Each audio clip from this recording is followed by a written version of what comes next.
యేసుక్రీస్తు నామములో మీకందరికీ శుభములు. మనం ఈ కాలంలో తిమోతికి వ్రాసినటువంటి పత్రిక ధ్యానాలను చేస్తూ ఉన్నాం. మొదటి పత్రిక 3వ అధ్యాయంలో నాయకునికి ఉండాల్సినటువంటి లక్షణాలను గురించి సవివరంగా అపోస్తులైన పౌలు ద్వారా దేవుడు సంఘానికి బయలుపరిచాడు. ఆ విషయాలను మనం ఒక్కొక్కటిగా ధ్యానం చేస్తూ మన యొక్క జీవితంలో వాటిని అనుసరించటానికి మనం ప్రయత్నం చేస్తూ ఉన్నాం. సో ఈ క్రమంలో మనం గతంలో కొన్ని లక్షణాలను ధ్యానం చేసాం. ఇప్పుడు మరికొన్నింటిని ధ్యానం చేయబోతూ ఉన్నాం. ఈ తిమోతి పత్రిక యొక్క ఉద్దేశ్యాన్ని మనం మర్చిపోకూడదు. ఎన్నిసార్లు దీన్ని ధ్యానం చేసినా దీని యొక్క లక్ష్యము, దీని యొక్క ఉద్దేశ్యము ఏంటంటే సంఘ క్రమశిక్షణ. సంఘము దేవునిదైతే సంఘములో జరిగే యావత్తు దేవుని యొక్క ఆలోచన ప్రకారంగా, దేవుడు నిర్దేశించిన దాని ప్రకారంగా, దేవుని యొక్క ప్రణాళిక ప్రకారంగా, దేవుని యొక్క డిజైన్ రూపం ప్రకారంగా జరగాలి. ప్రతి వ్యక్తి అలాగనే ప్రవర్తించాలని దేవుడు కోరుకుంటున్నాడు. దేవుడు సంఘాన్ని స్థాపించినప్పుడు నేనైతే సంఘాన్ని స్థాపించాను, దాన్ని ఎలా నడిపించాలో మీరు చూసుకోండి అని వదిలేలేదు. దానికి క్రమం రాశాడు. ఆ క్రమాన్ని ఆచరించవలసిన విధానాన్ని వ్రాశాడు. సంఘములోనికి అడుగుపెట్టే ప్రతి వ్యక్తి ఏ రీతిగా ప్రవర్తించాలో కూడా వ్రాశాడు.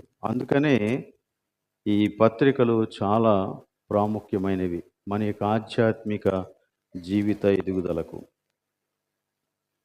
క్రైస్తవ్యం వీటిని అంత సునిశితంగా ధ్యానించటం మానేసింది.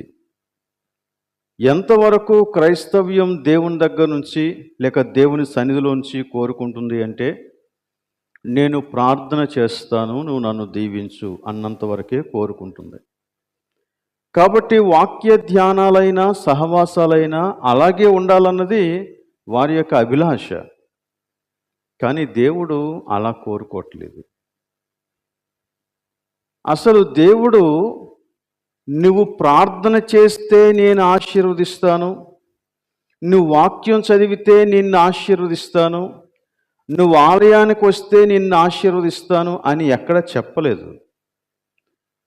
నేను నిన్ను ఆశీర్వదించాను గనుక నువ్వు ఇవన్నీ చేయాలి అని బైబిల్ చెప్తుంది. అంటే మనం ఈ చోటికి రావడానికి కారణం ఏంటంటే, దేవుడు మనలను దర్శించాడు, దేవుడు మనలను దీవించాడు గనక మనం ఇంతవరకు రాగలిగాం. ఆ విషయాన్ని గుర్తుపెట్టుకోవాలి. కానీ రివర్స్లో ఆలోచన చేస్తూ, నేను ప్రార్థన చేస్తే నువ్వు నన్ను దీవించు, నేను వాక్యం ప్రకటిస్తే నువ్వు నన్ను దీవించు, నేను వాక్యాన్ని చదివితే నన్ను దీవించు, నేను సువార్త సేవ చేస్తే నన్ను దీవించు అని రివర్స్లో సంఘం ఆలోచించడం ప్రారంభించింది. అందుకనే సంఘం ఎదగటం లేదు. సో ఈ పత్రిక ధ్యానాలు మనలను సరి అయినటువంటి అవగాహనలోనికి, సరి అయిన ఆలోచన విధానంలోనికి నడిపిస్తాయి. అందువలన ఈ పత్రిక మనం తప్పనిసరిగా ధ్యానం చేయాలి. యూత్ వారు అలాగే క్వైర్ వారు చక్కని పాట పాడారు. కాలము లేదిక, తర్వాత ఖాయము రాకడ, కనురెప్ప పాటలో జరిగిపోతుంది అది. కాబట్టి సిద్ధంగా ఉండండి అన్నాడు. ఎలా సిద్ధంగా ఉండాలి అంటే, ఇలాంటి వాక్యాలు మనం ధ్యానం చేసి వాటిని జీవితంలోనికి మనం మలుచుకున్నప్పుడు లేక అమర్చుకున్నప్పుడు మనం సిద్ధపడి ఉండగలం. సో అందుచేత అటువంటి ఆశతో దేవుని సన్నిధిని మనం దేవుని వాక్యాన్ని ధ్యానించాలి. అలానే యూత్ వారు కూడా సదాకాలం నేను నీతో ఉండాలి అనే ఒక ఆశని వ్యక్తం చేశారు. నువ్వు నాతో ఉండాలంటే సదాకాలం ఇదిగో ఆయన వాక్యాన్ని ఖచ్చితంగా ధ్యానించాలి. ఆయన చెప్పిన మాటలు విని ఆ ప్రకారంగా మనం ముందుకి కొనసాగాల. ఓకే, తిమోతి పత్రికలో, మొదటి పత్రికలో 3వ అధ్యాయంలో అక్కడ వ్రాసినటువంటి జాబితాను ఆధారంగా చేసుకొని నాయకుల లక్షణాలను 5 గుంపులుగా విభజించాం మనం. అందులో మొదటి విభాగంలో విశ్వాస జీవితం లేక ఆధ్యాత్మిక జీవితానికి సంబంధించిన కొన్ని లక్షణాలను ధ్యానం చేశాం. అందులో సుబుద్ధి గలవాడు, విశ్వాస మర్మము పవిత్రమైన మనస్సాక్షితో గైకొనివాడు, బోధింపతగినవాడు నాయకుడిగా ఉండాలి అనే లక్షణాలను ధ్యానం చేశాం. అదే క్రమంలో క్రొత్తవాడు నాయకుడిగా నియమింపబడకూడదు అని కూడా ధ్యానం చేశాం. కారణం ఏంటంటే వాడు విశ్వాస మర్మము విషయంలో సరైన అవగాహన కలిగి ఉండాలి. దానికి సంబంధించిన విషయాలు అప్పుడు మనం ధ్యానం చేసాం కనుక ఈ రోజున నేను మరలా వాటిని గురించి చెప్పడం లేదు. ఒకవేళ మీలో ఎవరికైనా తెలుసుకోవాలని ఆశ ఉంటే ఎలాగా యూట్యూబ్ ఉంది కదా, ఒకసారి వెనక్కి వెళ్ళండి, అవి ప్లే చేస్తే మీకు ఆ మెసేజెస్ అన్నీ కూడా వస్తాయి. కాబట్టి వినండి జాగ్రత్తగా. తర్వాత రెండవ గుంపులో, రెండవ విభాగంలో విశ్వాసి యొక్క వ్యక్తిత్వానికి లేక నాయకుని యొక్క వ్యక్తిత్వానికి సంబంధించిన లక్షణాలను ధ్యానిస్తూ ఉన్నాం. ఇవి వ్యక్తిత్వ లక్షణాలుగా మనం చెప్పాం, లేక వ్యక్తిగత జీవితానికి సంబంధించిన లక్షణాలుగా చెప్పాం. అది మనం ప్రస్తుతం కొనసాగిస్తూ ఉన్నాం. మిగిలిన 3 తర్వాత చూద్దాం. సో ఈ వ్యక్తిత్వానికి చెందినటువంటి లక్షణాలలో మొత్తం 7 లక్షణాలను మనం ధ్యానించడానికి పూనుకున్నాం. అందులో 5 మనం ధ్యానం చేశాం. ఒకటి, క్రైస్తవ నాయకుడు మితానుభవుడిగా ఉండాలి. రెండవది, క్రైస్తవ నాయకుడు మద్యపాని కాకూడదు, దురలవాట్లకు గురైన వాడు కాకూడదు. మూడవది, కొట్టువాడు కాకూడదు. నాలుగవది, జగడమాడేవాడు కాకూడదు. ఐదవది, సాత్వికుడిగా ఉండాలి. అంతవరకు మనం ఆల్రెడీ ధ్యానం చేస్తాం. ఈ రోజున మరో 2 లక్షణాలను మనం ధ్యానం చేద్దాం. ఒకటి, ద్విమనస్కుడు కానివాడు. రెండవది, ధనాపేక్ష లేనివాడు.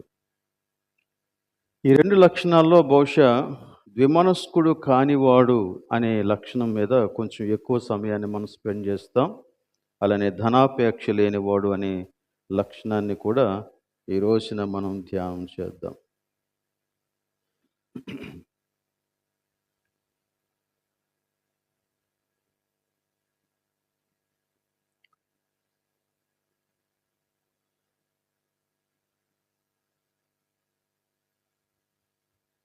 ఓకే, సో ఈ నాయకత్వ లక్షణాలను గురించి మనం పరిపూర్ణమైన అవగాహన కలిగి ఉండడం ఎంతైనా అవసరం. అఫ్కోర్స్ మనం ఎంత ధ్యానం చేసినా మన జ్ఞానం పరిపూర్ణం కాకపోవచ్చు. బట్ మనకు తెలిసినంత వరకు దానిని విధేయత చూపుతూ వినయ మనస్సుతో పాటించడానికి ప్రయత్నం చేస్తే దేవుడు మనలను ఇంకా ఇంకా నడుస్తూ ఉన్న కొలది వెలుగు దయచేస్తాడు. కాబట్టి పరిపూర్ణతలోనికి ఎదుగుతాం. అది దేవుని యొక్క కృప మనకి. సో అంచేత ఈ విషయాలను ఆలోచించేద్దాం. సో మొదటి లక్షణం, ద్విమనస్కుడు కానివాడు. 3వ అధ్యాయంలో 8వ వచనంలో ఈ మాట మనం చూస్తాం. అలాగుననే పరిచారకులు మాన్యులయుండి ద్విమనస్కులను మిగుల మద్యపానాశక్తులను దుర్లాభమును అపేక్షించువారునై ఉండక అనేటువంటి మాటలు మనం అక్కడ చూసాం. అందులో ఈ ద్విమనస్తత్వం అనే దాని గురించి కూడా వ్రాసాడు. ద్విమనస్తత్వం. దాన్ని అక్కడ 2 అని అంకె వేసి ఫుట్ నోట్స్‌లో ఇంకొక మాట రాశాడు. 2 నాలుకలు గలవాడు నాయకుడిగా ఉండకూడదు అది. మనలో ఎవరికైనా 2 నాలుకలు ఉన్నాయేంటి అండి? ఉండవు కదా! అందరికీ ఒక నాలుకే ఉంటుంది. రైట్. సో 2 నాలుకలు గలవాడు నాయకుడిగా ఉండకూడదు. 2 నాలుకలు గలవాడు అంటే అర్థం ఏంటన్నమాట? 2 రకాలుగా మాట్లాడేవాడు అని అర్థం.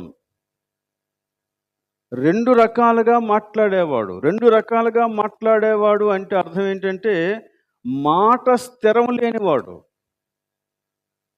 మాట మీద నిలబడడు.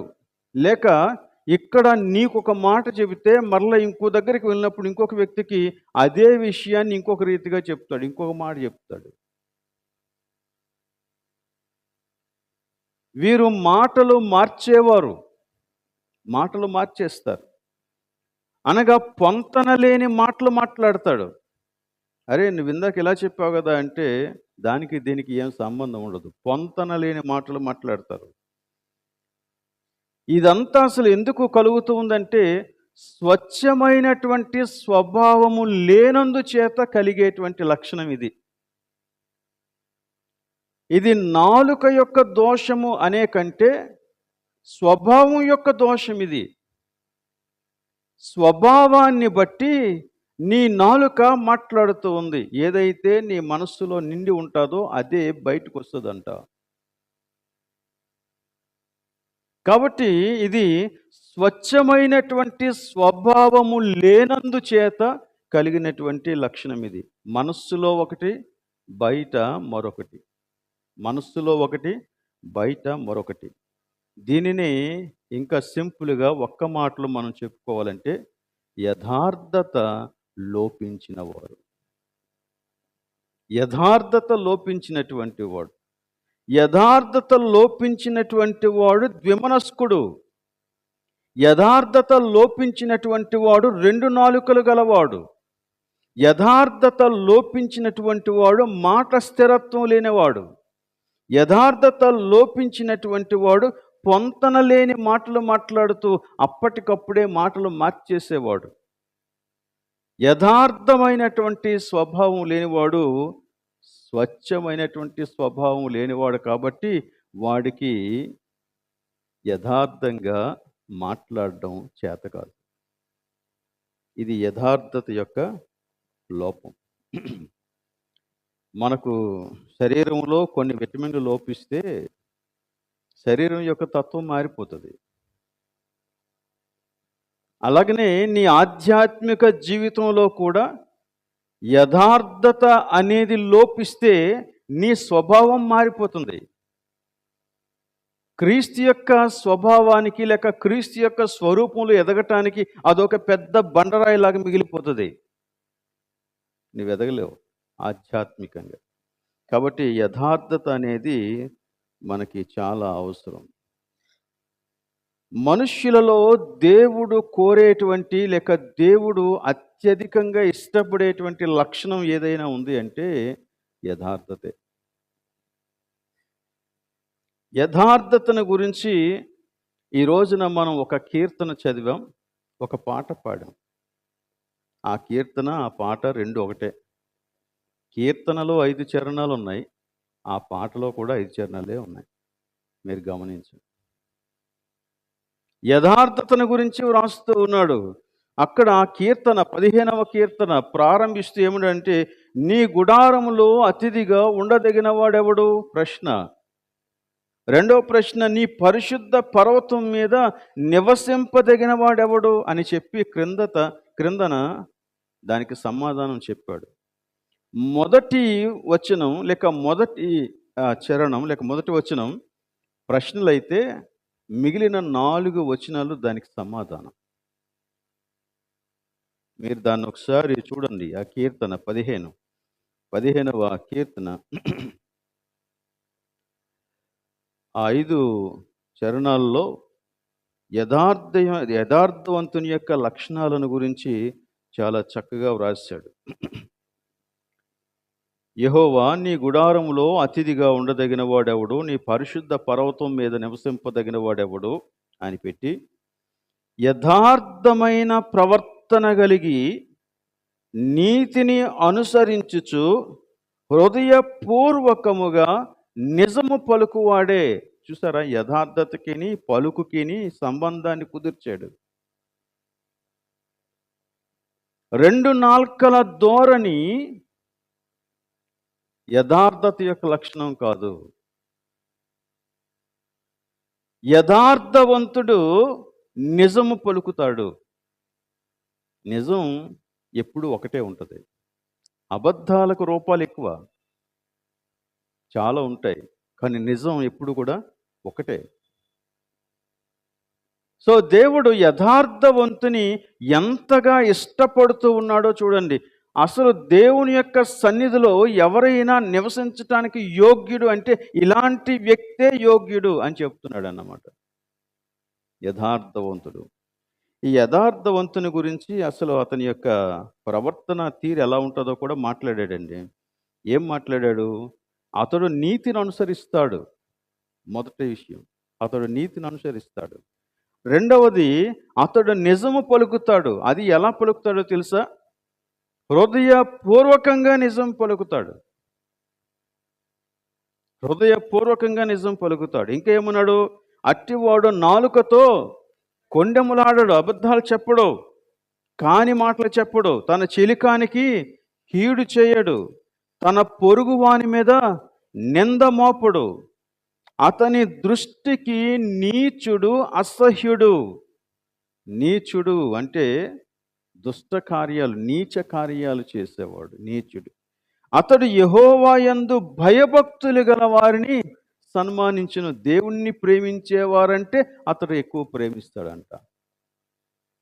ఇంకా ఏం మాట్లాడుతున్నాడు చూడండి. అతడు ప్రమాణము చేస్తే నష్టము కలిగినను మాట తప్పడు, మాట నిలకడ. To any extent he will stand for it. తర్వాత, తన ద్రవ్యము వడ్డీకియ్యడు. వడ్డీ వ్యాపారం అతని యొక్క విధానం కాదు.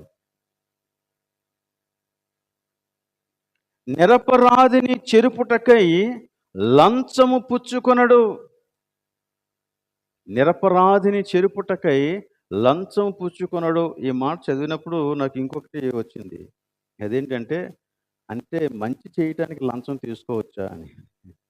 నువ్వు లంచం తీసుకుంటున్నావంటేనే చెడు చేయడానికి.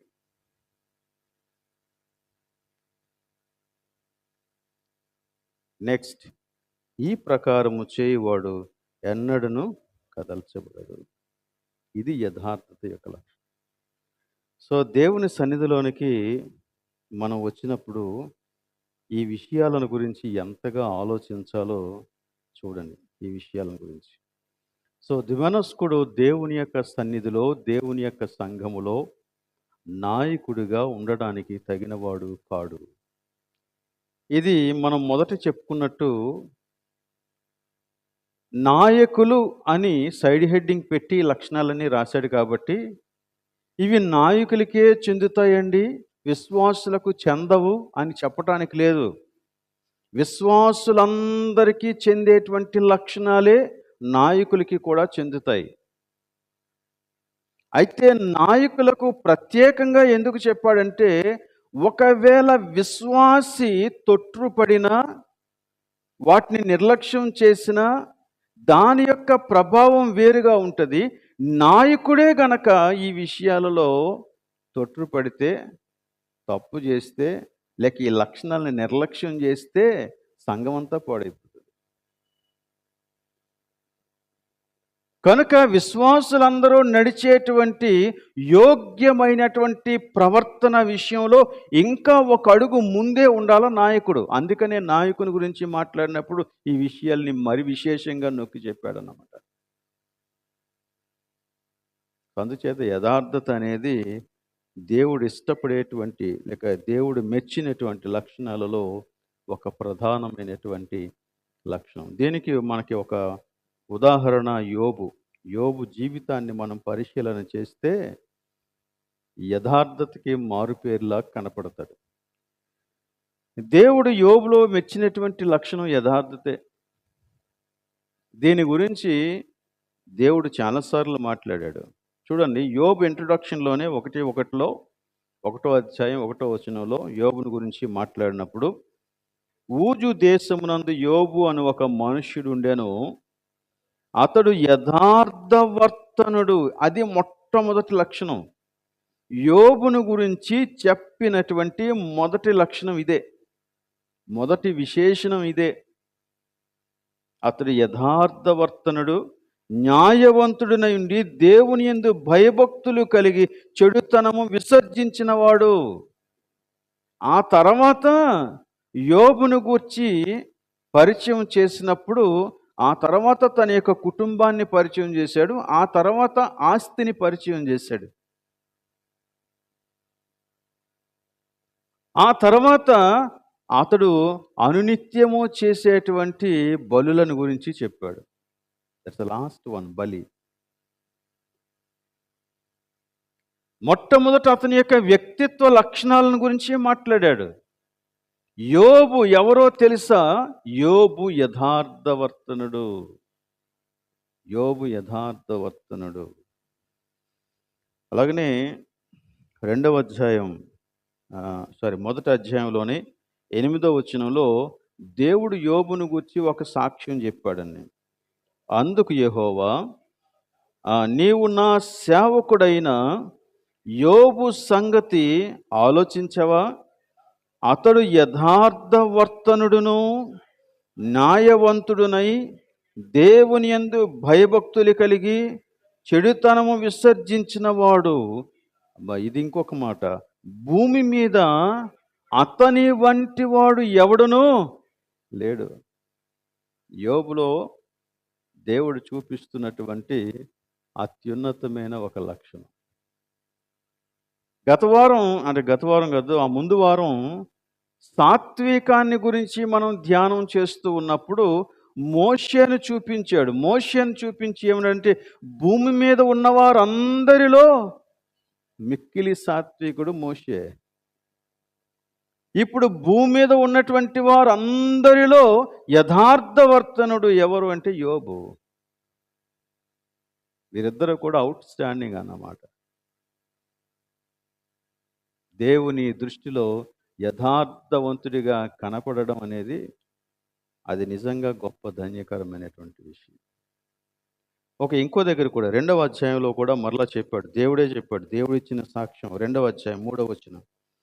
అందుకు యెహోవా, నీవు నా సేవకుడైన యోబు సంగతి ఆలోచించితివా? అతడు యథార్థవర్తనుడు న్యాయవంతుడునై దేవుని యందు భయభక్తులు కలిగి చెడుతనము విసర్జించిన వాడు. భూమి మీద అతని వంటి వాడెవడునూ లేడు. ఇంకొక మాట యాడ్ చేశాడు ఇక్కడ, నిష్కారణముగా అతనిని పాడు చేయుటకు నీవు నన్ను ప్రేరేపించినను అతడు ఇంకను తన యొక్క యథార్థతను వదలక నిలకడగా ఉన్నాడు. యథార్థతలో నిలకడగా ఉన్నాడు. పరిస్థితులన్నీ తారుమారైపోయినా కానీ యథార్థతలో నిలకడగా ఉన్నాడు. ఇది యోబును గురించి దేవుడిచ్చినటువంటి సాక్ష్యం. భూమి మీద అతని వంటి వాడెవడనో లేడు. దేవుని ఎదుట యథార్థవంతుడు. దేవుని ఎదుట యథార్థవంతుడిగా ఉండడం అంటే అది మామూలు విషయం కాదండి. ఎందుకంటే నీకు తలంపు పుట్టక మునిపే దేవుడికి తెలుసు. మనుష్యుల్ని మనం బురిడి కొట్టించవచ్చు, మనుష్యుల్ని మాయ చేయొచ్చు, కానీ దేవుణ్ణి అలా మాయ చేయలేం. నేను తెల్ల బట్టలు వేసేసుకొని వచ్చేసి మీ అందరికంటే పరిశుద్ధుడిలాగా నిలబడి ఒక సీన్ ఇవ్వచ్చు, కానీ దేవునికి తెలుసు నా ఆంతర్యం ఏంటో, నా ఆంతర్యం ఏంటో. కనుక దేవుని ఎదుట యథార్థంగా ఉండడం అంటే అది సామాన్యమైనటువంటి విషయం కాదు. ఇది మనం గుర్తించాల్సినటువంటి సంగతి. సరే, ఇక్కడ యోబుకి యథార్థత విషయంలోనే తీవ్రమైన శోధనలు వచ్చాయి. యథార్థత విషయంలోనే మొట్టమొదట యోబుకి తీవ్రమైన నష్టం కలిగినప్పుడు యోబు ఎలా ప్రవర్తించాడు, ఎలా మాట్లాడాడు అనేది మనం చూస్తే నిజంగా ఆశ్చర్యం అనిపిస్తుంది. యథార్థవంతుని యొక్క ప్రవర్తన ఎలా ఉంటుందా అని. 1వ అధ్యాయం 20 నుంచి 22 వచనాల్లో ఈ విషయం అంతా ఉంది. అప్పుడు యోబు లేచి తన పై వస్త్రమును చింపుకొని తల వెంట్రుకలు గొరిగించుకొని నేల మీద సాష్టాంగపడి నమస్కారము చేసి ఇట్లనెను: నేను నా తల్లి గర్భములో నుండి దిగంబరినై వచ్చి తిని దిగంబరినై అక్కడికి తిరిగి వెళ్ళెదను. యెహోవా ఇచ్చెను, యెహోవా తీసుకొని పోయెను. యెహోవా నామమునకు స్తుతి కలుగునుగాక.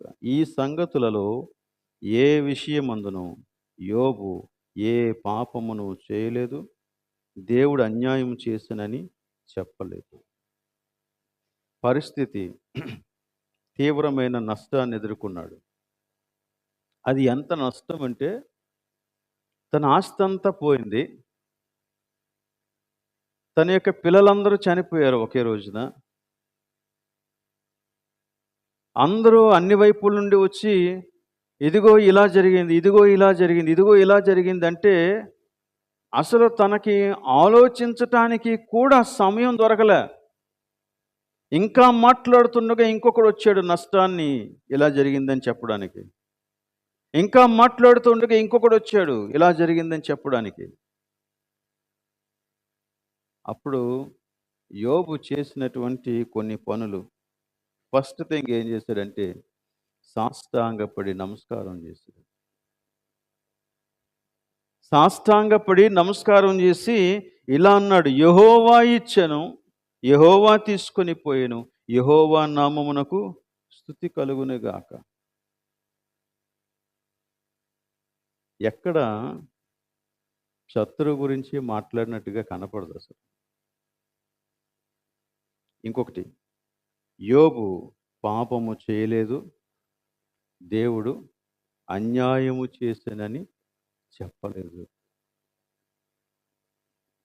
దేవుడు అన్యాయము చేశానని చెప్పలేదు. ఇది యోబు యొక్క యథార్థత.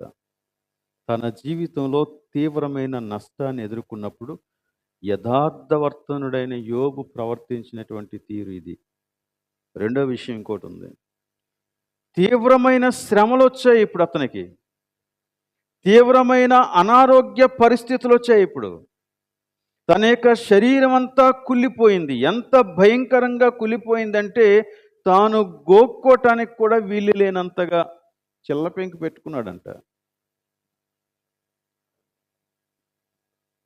ఈ తీవ్రమైన శోధనల మధ్య, అనారోగ్య పరిస్థితుల మధ్య తనతో పాటు నిలిచి సేవ చేయాల్సినటువంటి భార్య ఒక భయంకరమైనటువంటి శోధన బాణం విసిరిందండి. చాలా భయంకరమైనటువంటి శోధన. జీవిత భాగస్వామి యథార్థతను సవాలు చేసింది.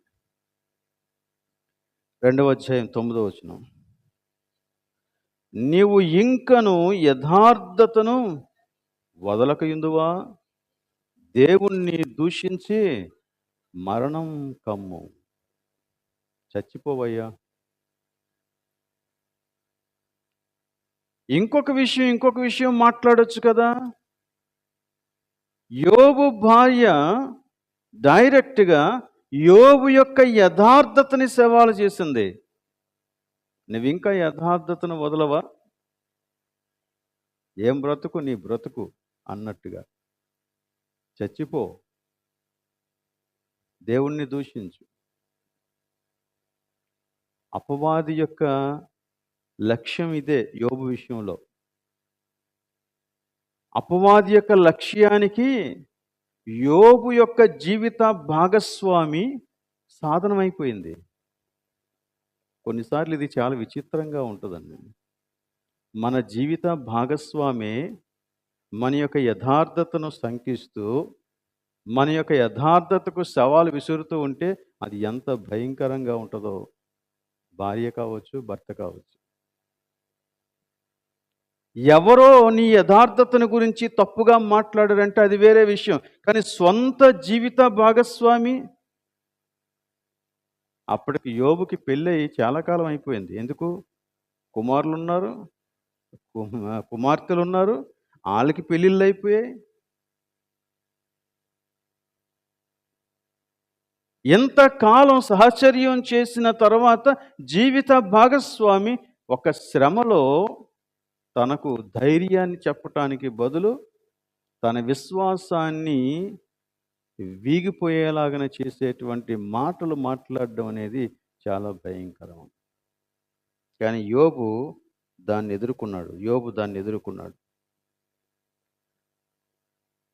ఇంకొక భయంకరమైన శోధన, ఈ తీవ్రమైన అనారోగ్య పరిస్థితుల మధ్య ఇంకొక తీవ్రమైన శోధన ఏంటంటే, తనకు బాగా కావలసిన స్నేహితులు వచ్చారు. ముగ్గురు స్నేహితులు. ఆ ముగ్గురు స్నేహితులు కూడా యోబు దగ్గరికి వచ్చి యోబు పరిస్థితిని చూసి అల్లంత దూరంలో ఆగిపోయారు.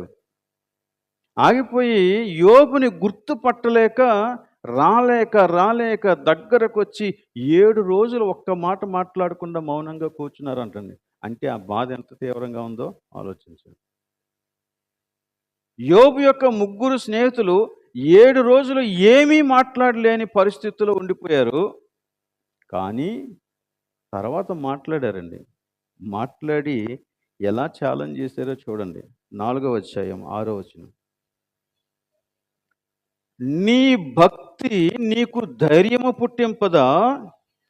నీ యథార్థ ప్రవర్తన నీ నిరీక్షణకు ఆధారము కాదా? జ్ఞాపకం చేసుకో. నిరపరాధి అయిన ఒకడు ఎప్పుడైనా నశించారా? యథార్థవర్తనులు ఎక్కడైనా నిర్మూలమయ్యారా? ఈ మాటలకు అర్థం ఏంటండి అసలు? వీరు యోబు దగ్గరకు వచ్చి ఏమని మాట్లాడుతున్నారంటే, నువ్వు నిజంగా భక్తిపరుడవైతే నీకు ఇలాంటి అనారోగ్యం ఎందుకు వస్తుంది? అది వారు చేసే ఛాలెంజ్. నీ భక్తి నిన్ను రక్షించదా? నువ్వు నిజంగా యథార్థవంతుడవైతే ఎంత భయంకరమైన శోధన నీ జీవితంలో ఎందుకు సంభవిస్తుంది? నీకు నిరీక్షణ లేదా? స్వస్థత లేదా? ఏమో, ఎక్కడో నీ భక్తిలో లోపం ఉంది, నీ యథార్థతలో లోపం ఉంది. నువ్వు యథార్థవంతుడు కాదు, యథార్థవంతునిలాగా నటిస్తున్నావు అన్న టైప్లో ఈ స్నేహితులు మాట్లాడారు.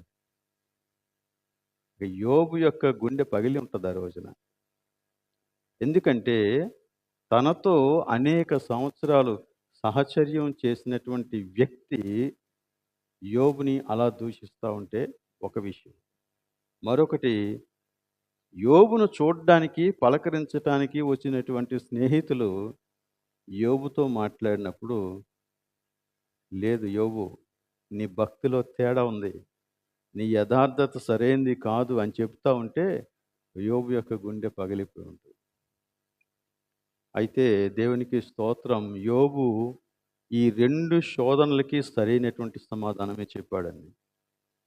సరైన సమాధానమే చెప్పాడు. మొదటిది, తన యొక్క భార్య ద్వారా వచ్చినటువంటి యథార్థతకు సవాలు చేసినటువంటి ఆ శోధనకు సమాధానం 2వ అధ్యాయం 9వ వచనంలో చెప్పాడు.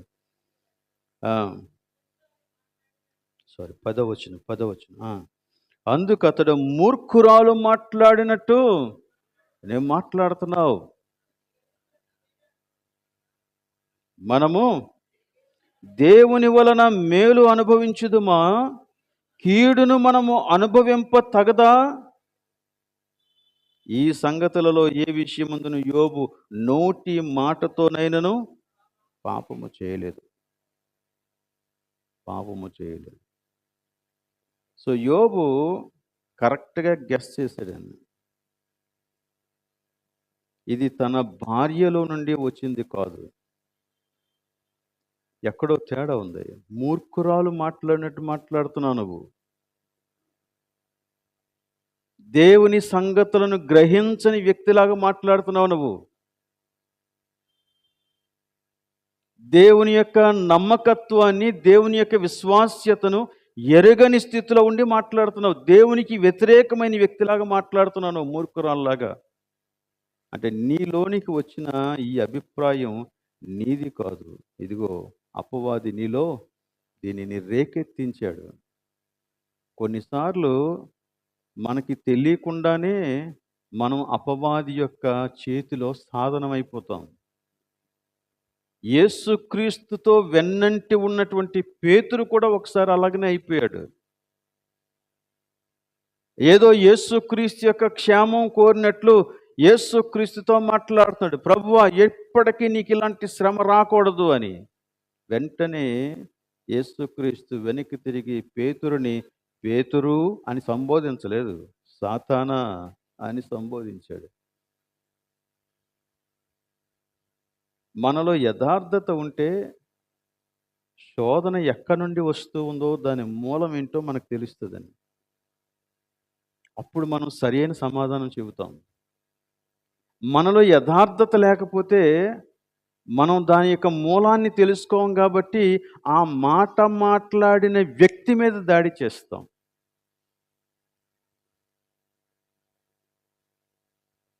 కానీ యోబు దేవుని వైపుకు చూశాడు.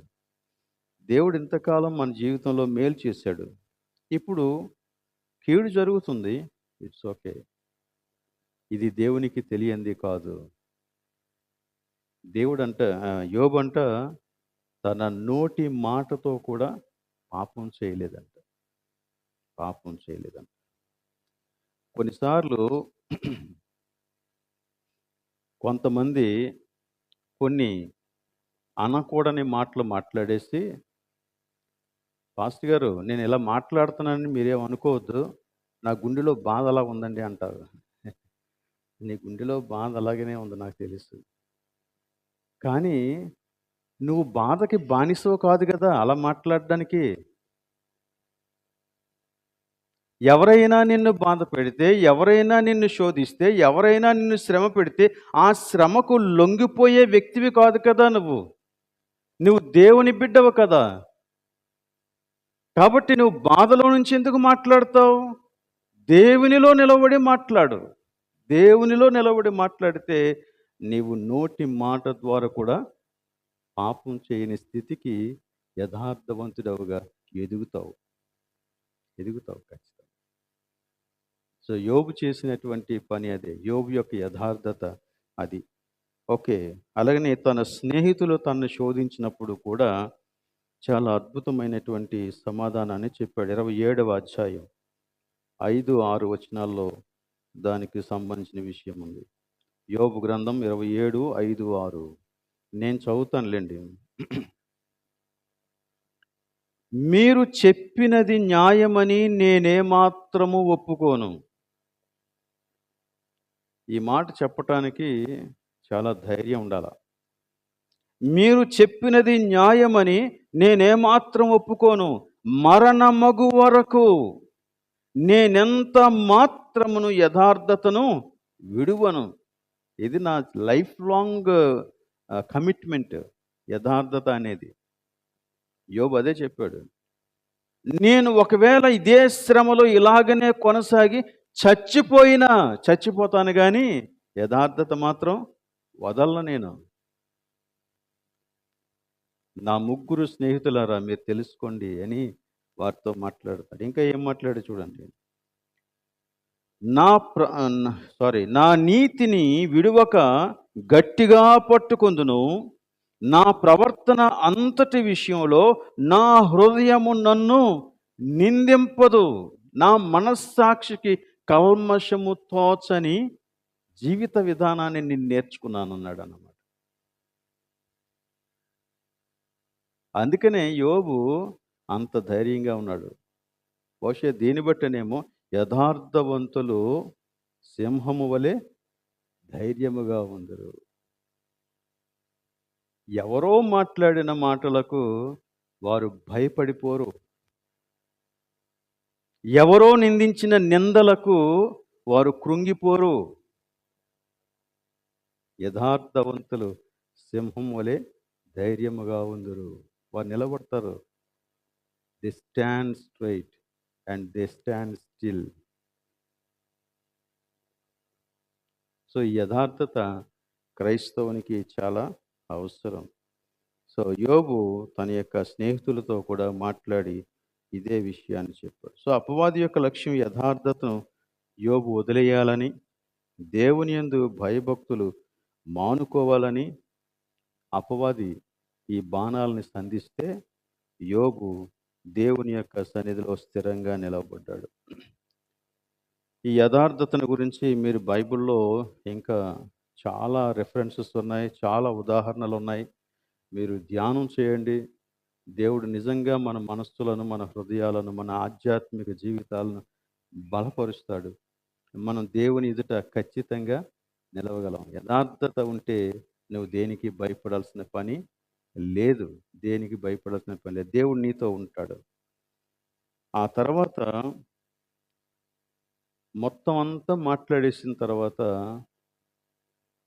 యోబును గురించి మరలా దేవుడు మాట్లాడినప్పుడు ఆ స్నేహితులతో ఇలాగే చెప్పాడు. యోబు నన్ను గూర్చి మాట్లాడినట్టు మీరు మాట్లాడలేదు. వారందరూ కూడా తన మాటల చేత యోబు దుర్నీతిపరుడు అని స్థాపించడానికి వచ్చారు. కానీ యోబు అయితే తనను తాను బూడిదలోను వేసుకొని అసహ్యించుకొని దేవుడే గొప్పవాడు, ఆయన ఏం చేసినా న్యాయం చేస్తాడు అని దేవుణ్ణి ఆయన కొనియాడాడు. చివరిగా దేవుడు చెప్పిన మాట ఏంటంటే, యోబు మాట్లాడినట్లుగా మీరు మాట్లాడలేదు. మీ మీద నా కోపం రగులుకుంటుంది. మీరు యోబు దగ్గరకు రండి, యోబు మీకోసం ప్రార్థన చేస్తాడు, అప్పుడు నేను మిమ్ములను కాపాడుతాను. లేక ఈ రోజున మీరు చచ్చిన వారే అన్నాడు అన్న. సో నువ్వు యథార్థవంతుడిగా ఉన్నప్పుడు ఒకవేళ కొంతకాలం నీ జీవితంలో ఇలాంటి శ్రమానుభవానికి ఒకవేళ గురవ్వాల్సి వస్తే నువ్వేం కంగారు పడొద్దు. ఎందుకంటే అంతిమ విజయం నీది. దేవుడు నీ పక్షంగా ఉన్నాడు. అది నీ పక్షంగా దేవుడు ఉన్నాడు. అడుగడుగున నిన్ను నడిపించేది ఆయనే. ఈవెన్ శోధకునికి కూడా పరిమితిని నియమించేవాడు ఆయన. నేను యోబు దగ్గరికి వెళ్తాను అని అపవాదంటే వెళ్ళు అన్నాడు. కానీ ఇంతవరకే సుమా, నువ్వు ఈ గీత దాటి రాకూడదు.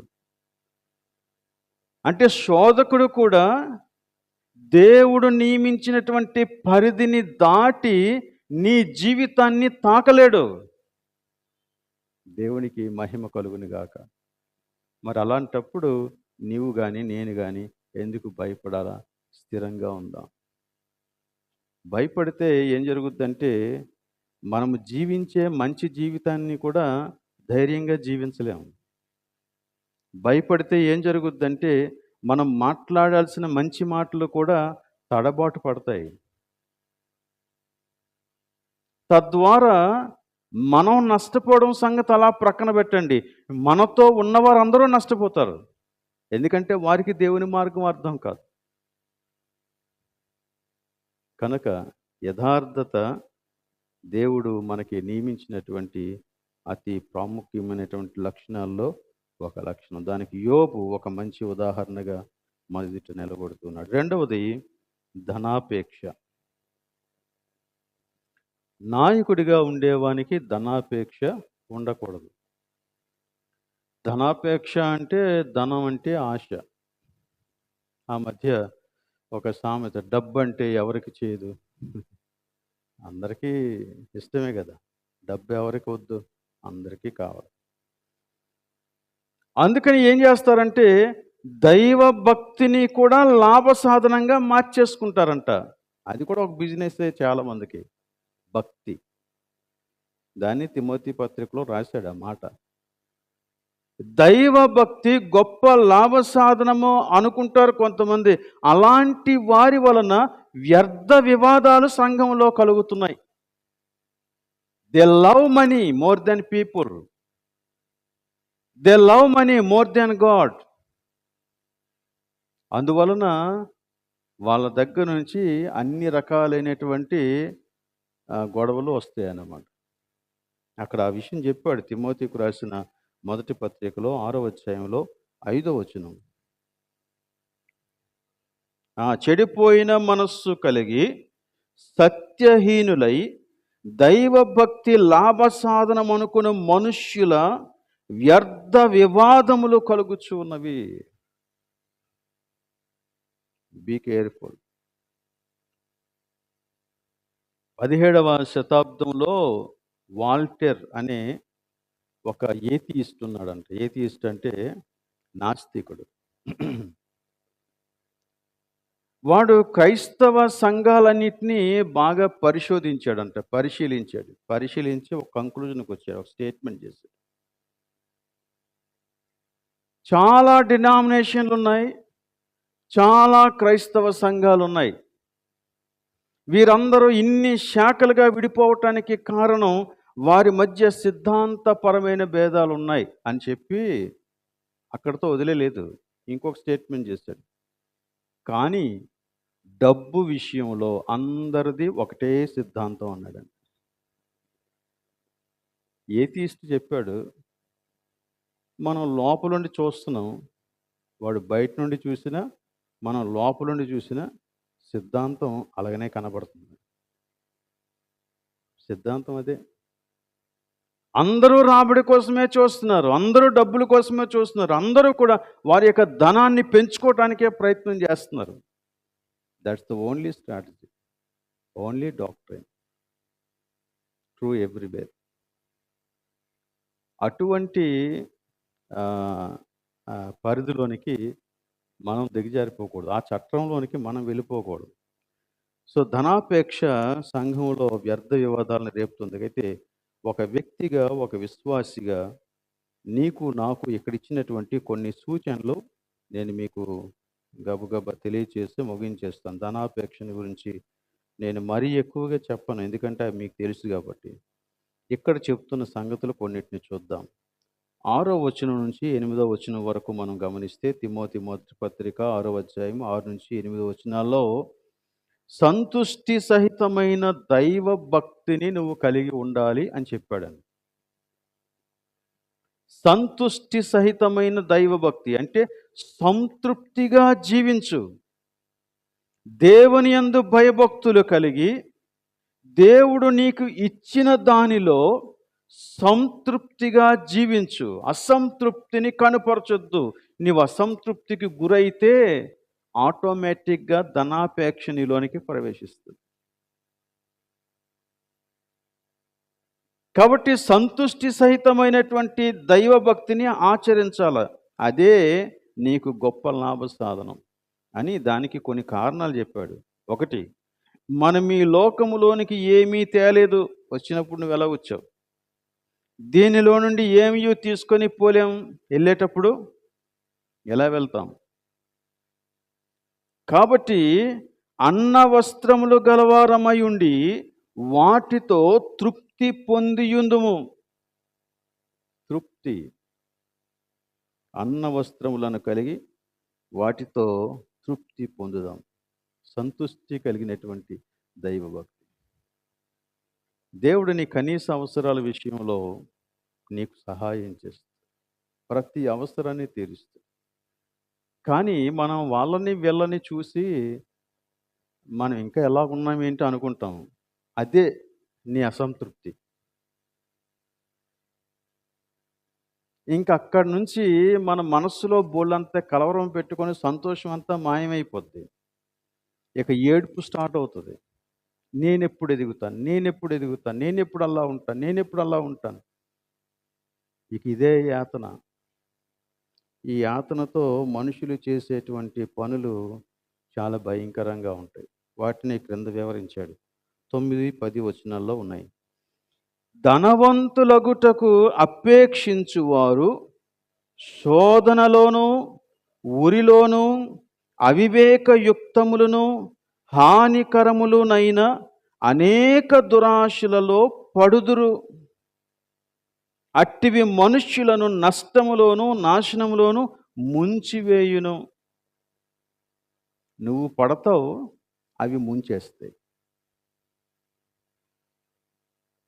మనం పడితే అవి ముంచేస్తాయి, అవి లోపలికి నేను సక్ చేసేస్తాయి అన్నమాట.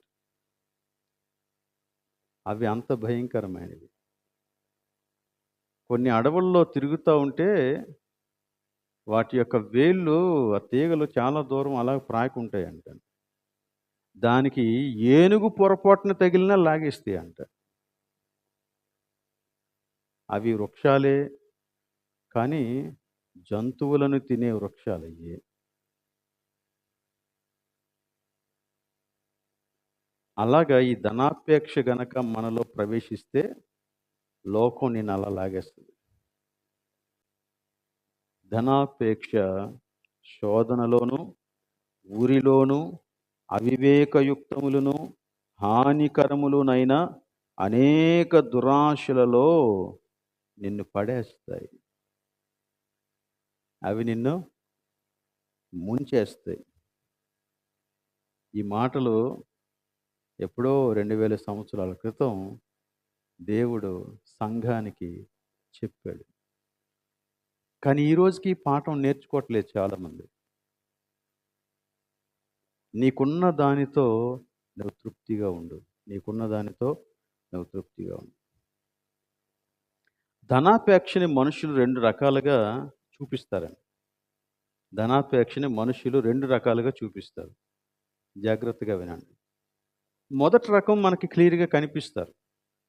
ఎవరంటే వారు అన్ని రీతులుగాను డబ్బుని సంపాదించడానికి ప్రయత్నం చేస్తారు. వారు ఏ డబ్బు సంపాదించడానికి ఏ నీచ కార్యానికైనా దిగజారిపోతారు, ఒడిగట్టేస్తారు.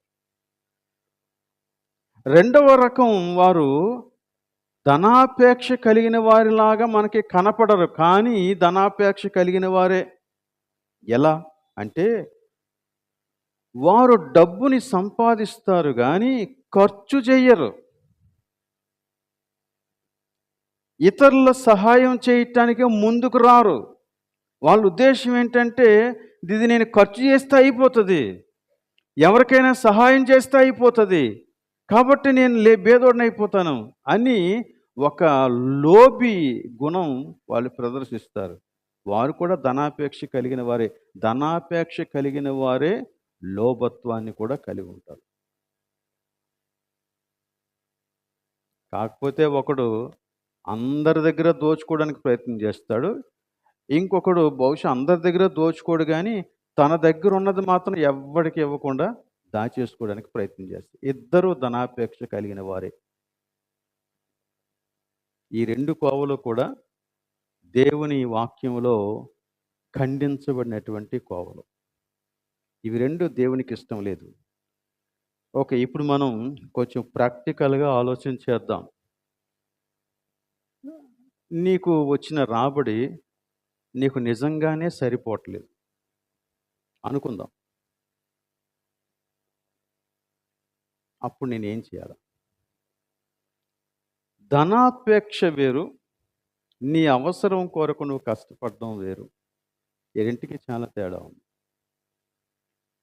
ఒకవేళ ఎవరైనా ఈ డబ్బు విషయంలో ఇబ్బంది పడుతూ ఉంటే వారు కూర్చొని కొన్ని విషయాలు ఆలోచించాలండి. మొదట కొన్ని ప్రశ్నలు వేసుకో. నెంబర్ 1, నీ ఆదాయ మార్గం సరైనదేనా? నువ్వు సంపాదించే ఆదాయ మార్గం సరైనదేనా? ఇది నెంబర్ 1 ప్రశ్న. రెండో ప్రశ్న, నీ ఆదాయాన్ని బట్టి నువ్వు దేవునిని స్తుతించగలుగుతున్నావా? మూడో ప్రశ్న, నీ ఆదాయంలో దేవుని కొరకు కొంత ప్రత్యేకిస్తూ ఉన్నావా రెగ్యులర్గా? నాలుగో ప్రశ్న, లెక్క లేకుండా ఖర్చులు అప్పులు చేస్తున్నావా? కొంతమందికి లెక్క ఉండదు. షాప్కి వెళ్తారు, కొనుక్కోవడానికి స్తోమత లేకపోయినా కొనేస్తారు, ఈఎంఐ కట్టేద్దాంలే అని. తీరా ఇంటికి వచ్చిన తర్వాత ఈఎంఐ కాదు కదా, ఏఎంఐ కూడా ఉండదు, ఏముండదు, ఇంకా ఏముండదు. తీరా ఒక 2-3 నెలలు గడిచిన తర్వాత ఆ వస్తువు ఇచ్చినోడు నిన్ను హెరాస్ చేయడం మొదలు పెడతాడు. నువ్వేం చేయలేవు అప్పుడు. తర్వాత 5వ ప్రశ్న, నువ్వు ఇతరులతో పోటీ పడుతున్నావా నీ యొక్క స్టేటస్ని పెంచుకోవడానికి? 6వ ప్రశ్న, నీ శక్తికి మించినటువంటి తీర్మానాలు పౌరుషంగా చేసేస్తున్నావా? కొంతమందికి భక్తి ఎక్కువ. వాళ్ళ దగ్గర ఏమీ లేకపోయినా నేను ఇచ్చేస్తాను, ఇచ్చేస్తాను, ఇచ్చేస్తానని తీర్మానాలు చేసేస్తారు. మంచోళ్ళు, చాలా మంచోళ్ళన్నమాట. తీరా చెల్లించాల్సిన పరిస్థితి వచ్చేటప్పటికి ఏం చేయాలో వాళ్ళకి అర్థం కాదు. నేను ఎంతోమందిని చూశాను అలాంటి వారిని.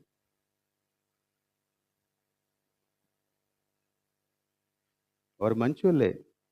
కానీ సరైన ప్లానింగ్ లేదు ఆళ్ళకి. సో, ఈ 6 ప్రశ్నలు ఖచ్చితంగా నువ్వు అడగవలసిన అవసరత ఉంది. అడిగిన తర్వాత నువ్వు సరిచూసుకోవాల్సినవి కొన్నున్నాయి. నంబర్ 1, నీ ఆదాయం ఎంత? నీ ఖర్చెంత? ఈ రెండిటిని ఎప్పుడైనా రాసుకున్నావా? రాసుకో. రూపాయి నీకు ఆదాయం వచ్చినా రాసుకో. రూపాయి నువ్వు ఖర్చు పెట్టినా రాసుకో. ఖర్చు రెండిటిని రాసుకొని చూసుకో. నీ ఆదాయానికి, నీ ఖర్చుకి ఏమైనా పొంతనుందా? ఒకవేళ అనవసరమైన ఖర్చులు ఏమైనా ఎక్కడైనా పెట్టేస్తున్నావేమో నీకు తెలియకుండా అనేది నువ్వు రాసుకుంటే నీకు తెలుస్తుంది. ఎక్కడ నేను అనవసరంగా ఖర్చు పెడుతున్నాను, ఎక్కడ నేను అనవసరంగా ఇచ్చేస్తున్నాను. మూడోది, తగ్గించగలిగినటువంటి ఖర్చులు కూడా ఉంటాయి. అది అనవసరం కాకపోవచ్చు, కానీ ఆ ఖర్చు నువ్వు చెయ్యకపోయినా పర్వాలేదు అనే ఖర్చులు ఉంటాయి కొన్ని. ఉదాహరణకి నీకు టీ తాగడం బాగా అలవాటు. టీ మానేయవచ్చు. మానేస్తే ఏం కాదు. ఏమైనా అవుతుందా? ఏం కాదు. దానికోసం బోలెడన్ని పాలు, టీ పొడి, తర్వాత టైము, తర్వాత పంచదార, గ్యాసు ఇవన్నీ ఖర్చు చేసే కంటే ఒక టీ మానేస్తే you will save a lot. మానుకోగలిగినవి కొన్ని ఉన్నాయి. తర్వాత అత్యవసరమైన పరిస్థితులలో నీకు ఉపయోగపడటానికి ప్రతి నెల నువ్వు రూపాయి తీస్తావో, అర్ధ రూపాయి తీస్తావో, అది నీది కాదనుకొని సపరేట్గా ఉంచాలి. అది ఫర్ ఎమర్జెన్సీస్ యు నీడ్. తర్వాత ఒకవేళ ఇంత చేసిన తర్వాత కూడా లేదు, నాకు వచ్చింది సరిపోవట్లేదు, నేను ఇంకా కష్టపడాలి అని అనుకుంటే నువ్వు రెగ్యులర్గా చేస్తూ ఉన్నటువంటి మంచి పని మానకుండా నీకు ఇంకా ఓపిక ఉంటే, నీకు ఇంకా సమయం ఉంటే నీతిగా సంపాదించడానికి కష్టపడు. ఏం ప్రాబ్లం లేదు. నీ ఆదాయ మార్గం ఏంటి? నువ్వు పాస్టర్ అయినా, సామాన్య విశ్వాసి అయినా, నీ ఆదాయ మార్గం ఏంటి? ఆ మార్గాన్ని బట్టే నీ జీవితం ఆశీర్వదించబడుతుంది. అందుకనే మనం ప్రాక్టీస్ చేయవలసింది ఏంటంటే సంతుష్టికరమైన దైవభక్తి. నీకున్న దానితోనే నువ్వు సంతృప్తిగా జీవించడానికి ప్రయత్నం చేయి. దేవుడు అందులోనే నిన్ను దీవిస్తాడు. నీకు చిన్న జీతం ఉంటే చిన్న ఇంట్లో ఉండు. కొన్ని సౌఖ్యాలే నువ్వు ఏర్పాటు చేసుకో. అన్ని వద్దు, అవసరం లేదు. అవసరమైనంత వరకే. నీకు దేవుడు శక్తినిచ్చాడా? నువ్వు బాగుండు, ఏంది తప్పేం లేదు. కానీ నీకు దేవుడు శక్తినిచ్చి బాగా ఉండమని చెప్పినప్పుడు నీ దానిలో ఇతరులకు కూడా కొంత భాగం ఇయ్యు. వాళ్ళని ఆదరించు. వాళ్ళు నీ దగ్గరికి వచ్చి అడగట్లేదు కదా అని నువ్వు వాళ్ళని నిర్లక్ష్యం చేయొద్దు. నీ ఇంటి ప్రక్కన ఉన్నటువంటి బీదవారిని కనికరించు. నీ పరిధిలోనికి దేవుడు తీసుకొచ్చే బీదలను నువ్వు కనికరించు. ఇది అవసరం.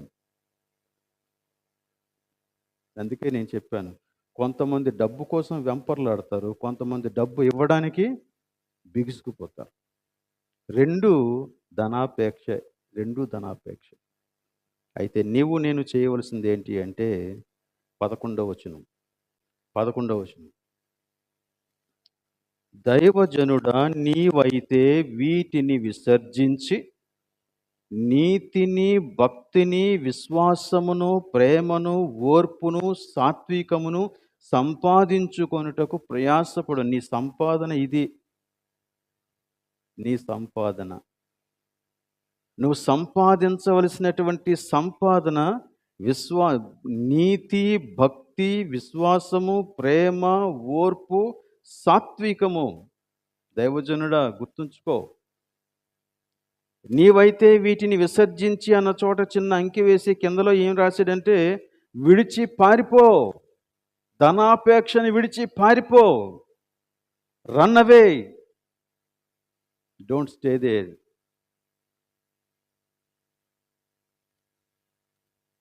ఒక ఆయన ఇచ్చే సాక్ష్యం ఏంటంటే, నేను లంచం తీసుకోనండి, మా ఆఫీసులో 10 మంది ఉంటారు, ఎవరో ఒకరు మాట్లాడతారు, అతను లంచం తీసుకొని మాకు అందరికీ షేర్ చేస్తాడండి, నేను తీసుకోను సార్ అంటాడు. నువ్వు తీసుకోకపోతే ఏంటి, షేర్ తీసుకున్నావు కదా, డైరెక్ట్గా తీసుకోవాలేంటి?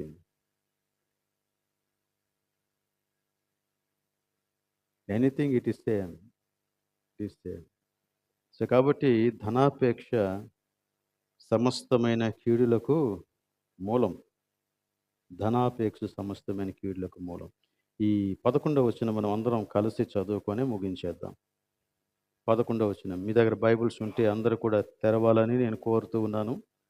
తిమోతి మొదటి పత్రిక 6వ అధ్యాయం 11వ వచనం చదువుదాం.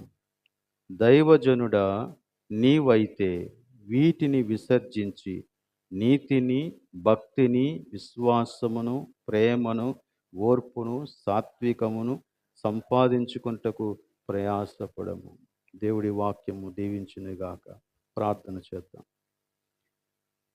ప్రేమ కలిగిన మా ప్రభు, నీకు స్తోత్రాలు.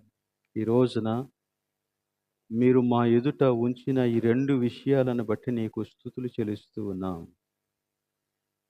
యథార్థతను మేము నిర్లక్ష్యం చేయకుండా మాకు సహాయం దయచేయండి. ధనాపేక్ష అది ఎంత భయంకరమైనదో ఎరిగి విడిచి పారిపోవటానికి మాకు నీ కృపనివ్వండి.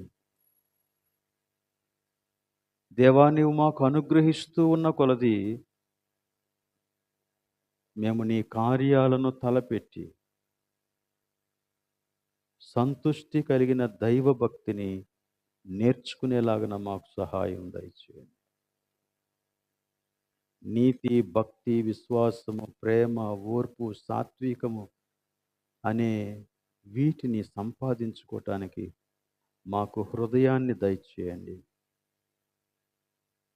ప్రతి వారిని మీరు బలపరచుమని, దీవించుమని ప్రార్థన యేసు నామములో అడుగుచూ ఉన్నాం తండ్రి. ఆమేన్.